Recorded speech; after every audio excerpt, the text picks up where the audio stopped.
Every day you wake up into an environment, not just a place, but a system of influences quietly shaping the way you think, feel, and act. The room you sit in, the people you surround yourself with, the conversations you hear, the content you consume, the spaces you move through. Most people think mindset is purely internal, something built with willpower, discipline, or motivation. But psychology tells a different story. Your environment is not just where you live. It's what shapes the architecture of your mind. The truth is simple, but powerful. Your environment is constantly programming you. Not loudly, not dramatically, but through small, repeated signals that tell your brain what is normal, what is possible, and who you are becoming. Step into a gym full of people pushing their limits, and suddenly effort feels natural.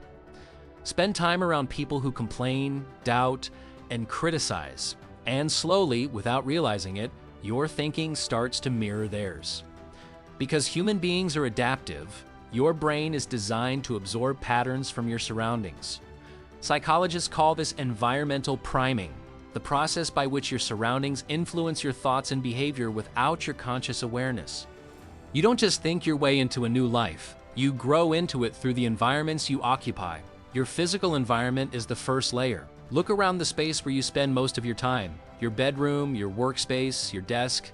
These spaces silently influence your energy, clarity, and habits. A chaotic space creates mental friction. Your brain constantly processes visual information. When everything around you is cluttered, unfinished, or distracting, your attention becomes fragmented. It's harder to focus, harder to think clearly, harder to start meaningful work.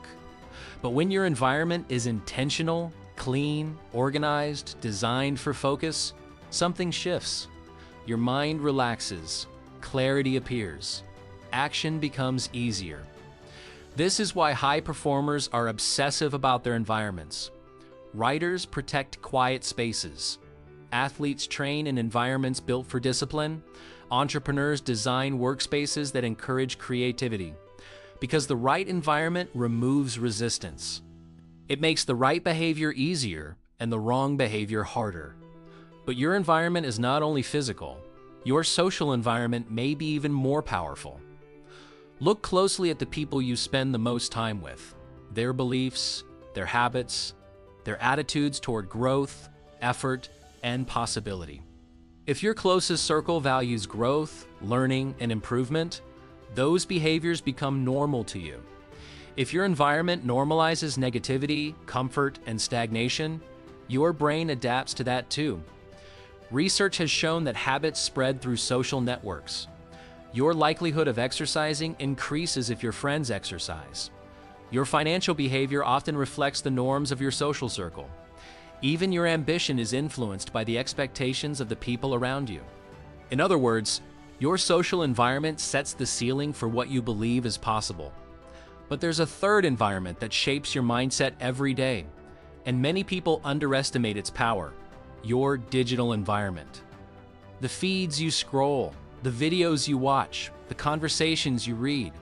Every algorithm is curating a psychological world around you, and that world feeds your brain thousands of signals every day.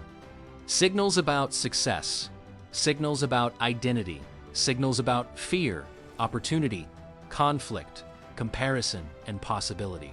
If your digital environment is filled with outrage, distraction, and noise, your mind becomes reactive.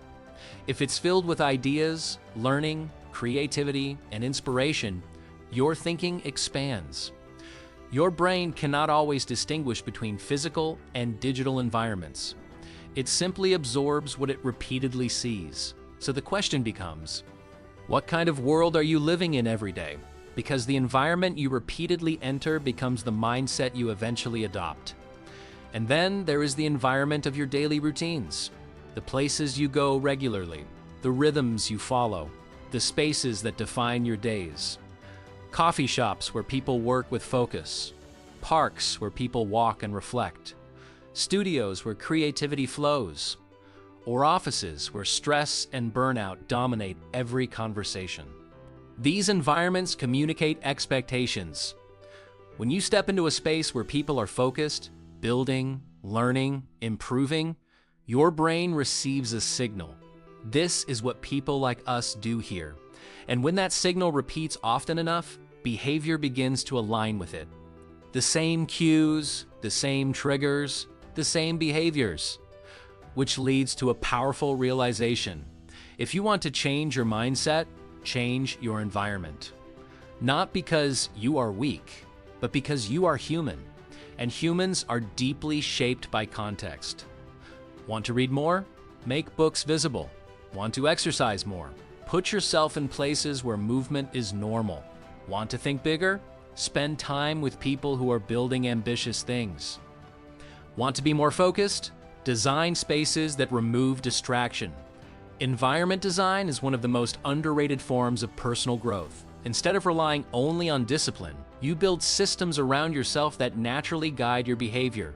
You remove friction from good habits. You add friction to destructive ones. You intentionally surround yourself with cues that reinforce the person you want to become.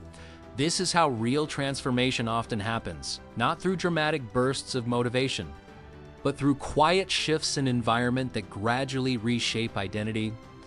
The spaces you choose begin to change the thoughts you think. Those thoughts influence the actions you take.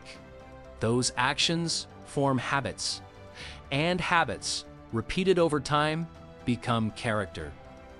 So the question isn't simply, who do you want to become? The deeper question is, what kind of environments support that person? In the rooms you haven't entered yet, in the conversations you haven't had yet, in the communities you haven't joined yet, in the spaces designed for growth, you don't have to fight your environment forever. You can design it, curate it, choose it, one space at a time, one habit at a time, one influence at a time. And when you do, you'll discover something powerful. Motivation becomes easier. Focus becomes natural. Growth becomes inevitable. Because when your environment supports the person you're becoming, your mindset finally has room to expand. So look around. Your environment is speaking to you every day. The only question is, what is it teaching your mind to believe?